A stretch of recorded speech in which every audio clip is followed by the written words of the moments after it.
Hello everyone and welcome back to another AFK Journey video. In this video I wanted to make a manualing AFK stage guide more geared towards the casual players out there who want to get into a bit of manualing AFK stages and kind of the common combos which are being used. And the most important thing though is if you're going to do manual, you first have to go into settings, go into battle, and then scroll down to manual control and just copy these settings like off and then only select heroes. That's basically it. When those settings are saved, then you're ready to do manual, just exactly how I'm going to demonstrate it here. So we're using the alt account of Shadow because he has some stages left to clear. We even have Phantom stages that we're going to be able to clear. He has one copy of Mihira. One copy of Mihira usually will get the job done. But what I want to first talk about is when you see these manual stages, if there's an Iron in it, potentially the Iron could be on manual. And now, you're gonna look at this comp, and Niru doesn't really make sense in this comp. Niru is not actually doing anything, but there's actually a mechanic that Niru immediately ultimates at the beginning of the battle, when you're on auto, right?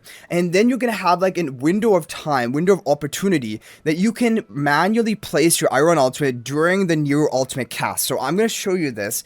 This is what is used like commonly in regular AFK stages. In Phantom stages, your Snowstomper actually acts as the ultimator, so like you don't need to have a Niru in the team, but Niru is basically here for that. So you're gonna see this now. While Niru is casting his ultimate, I can freely, for this duration, I can just channel Iron's ultimate exactly where I want it to be. And when you cast an ultimate during some other hero's ultimate, it's actually going to be able to move even unaffected heroes like the Viperion, like the Kalin. I'm going to be able to group them up, which normally you should not be able to do this. So look at this. We immobilize them all. And then what you do is, you turn off Iron's ultimate. Okay, we didn't get the perfect positioning, so we're going to do it again, because I probably delayed it.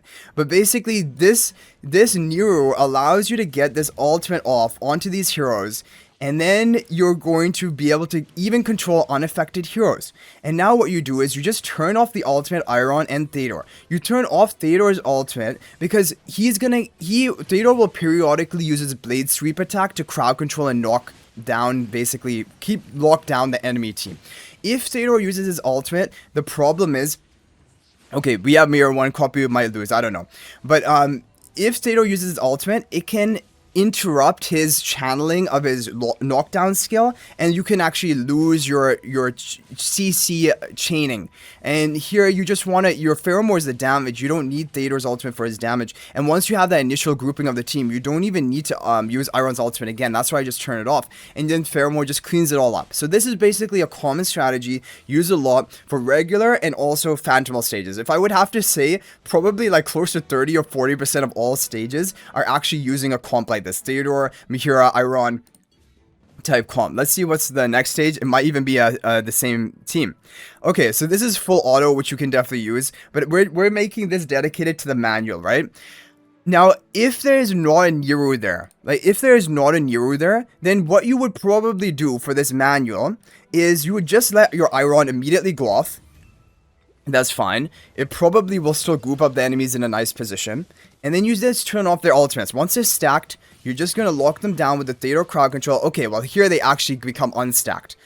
If they become unstacked, then I'm going to show you what strategy you need to use. You need to use a full up Iron ultimate. Make sure the Phalanx Rush are not near charging yet, because if they're near, they're going to crowd control the enemy, and your Iron ultimate is going to be basically eaten up.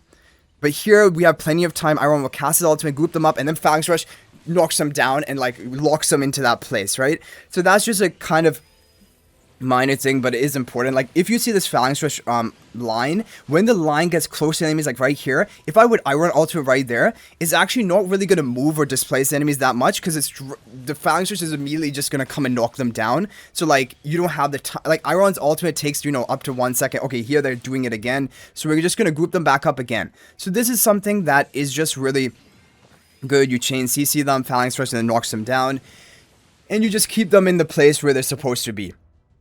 Because if the enemy is stacked and you have a Theodore also for crowd control, you have Phalanx Rush from this season, the enemies basically are permanently going to be CC locked and not really able to do anything. Okay, so we have another stage here, and this may be a bit more difficult. And now what I want to show you is that you can use a delayed Iron ultimate. So if you want to delay your Iron ultimate, you don't want to instant cast it. Okay, you'll have to do what I just did right here. You go into the battle. It'll be on auto already. You turn off this cogwheel on the right? So now both the ×2 and the cogwheel are great.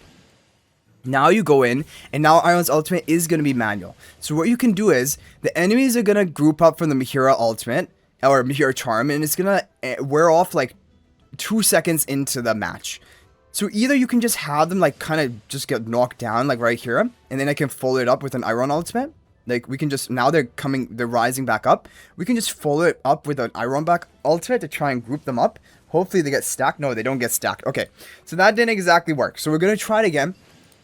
Basically, you probably don't even have to do this. Probably for this stage, you can just immediately cast the Iron ultimate. But for some stages, it is important to delay it. So that's why I did want to show you this. Hopefully we can find a stage example of that. But here, yeah, we got them stacked with the immediate ultimate. Pheromore's going to cast his ultimate. Phalanx Rush is going to begin charging them down. And they're stacked up enough. Like, they don't have to be exactly all stacked on one tile. They're both in the range of Pheromore's, like, magic circle. So, like, this is fine. Oh, but, oh, no. Actually, it isn't fine. Because Elsa was able to get off an ultimate. So, let's try this again. Let's try this again. So, we're going to have them grouped up with the Iron. And then Theodore. I think we'll have to do a follow-up Iron ultimate. Just to regroup up the Elsa after she jumps out. Yeah, so Elsa jumps out here. And we're going to get the Phalanx Rush chain. And okay, so after this Phalanx Rush, we're gonna have Iron ultimate. No, we're gonna wait for that Phalanx Rush to pass, and now we're gonna go ahead. We're gonna try to combo it with the Phalanx Rush. So we're gonna go for Iron ultimate, try to stack them, and Phalanx Rush should then knock them down to lock them into place, like right here. And that should be all it takes, basically. So yeah, if the enemy is like gets out of that one tile grouping, you can use Iron follow-up ultimate to get them back grouped up, and that should make the difference for you, like you can see here. And okay, now this is actually the problem, and this is something that will just take RNG. Almas is like the worst nightmare of Pheromore, because if Almas throws his rock at Pheromore, it can just one-shot the Pheromore, and there's not really much you can do about it. One thing you can try to do, and I'll do it, but I think it's a bit late, you want to get the Pheromore to move and wrap around. Okay, well actually Pheromore survived, he went for the Mihira, which is good. But like, the way you want to try to do this is have your Pheromore magic circle running and damaging the Almas even after he spawns in the back line, like we had here. And then also you can try to group around the enemies to make Pheromore wrap around, like so ideally in a corner. Usually the corner is safe, like right here. Almas would probably throw right at the Theodore and probably hit the Pheromore, or Theodore and Pheromore, but yeah. So there we have that, right? Okay, and I think we basically have a good showcase from these regular stages. We'll move to the fan. Oh no, this is a good one. This is a good one. When you have these stages that need Zandrok, or one Zandrok, which are like these wall stages, sometimes you have to delay the Iron ultimate. Now here I don't know if you have to delay the Iron ultimate, like maybe we just immediately insta-group them up, which is also fine. But these wall stages, you have to use Zandrok. Even at one copy, Zandrok will work. And so you can do the auto ultimate of Iron. If everyone gets stacked up onto one tile like they are here, then you're fine, right? You won't have to do anything differently. But sometimes when the map is more spread out, and it's fine if Zandrok dies, no one really cares about that. But when the map is more spread out, you will have to actually delay the Iron ultimate until Mihira Charm like kind of groups everyone in a bit more, and then you can cast the Iron ultimate. So I want to hopefully find a stage like that. Okay, so looking at the Phantomal stages, 992 Phantomal stage. Oh, hopefully this will be a Zandrok. No, this is not going to be a Zandrok stage, but okay, we have a Zandrok stage. So here, when you see these stages, things can get a little bit difficult. So you can do two things here. Either you can watch a replay to see exactly what is the Iron manualing strategy, because definitely there will be an Iron manualing strategy. You're not just going to have Iron ultimate at the beginning. So we can take a look at the replay here. So taking a look at the replay again to know the exact timing, you can see that when the enemies group up, so we have the Spectres of Zandrok. Okay, as soon as the Spectres of Zandrok basically exit the field at 88 seconds, Iron is going to cast his ultimate, and the location of the tornado is right here. Okay, right in this position, right in front of Theodore. So basically, these cues are important, and they're going to make our life really easy when we attempt this stage. So when we're attempting this stage right now, first we turn off Iron's ultimate.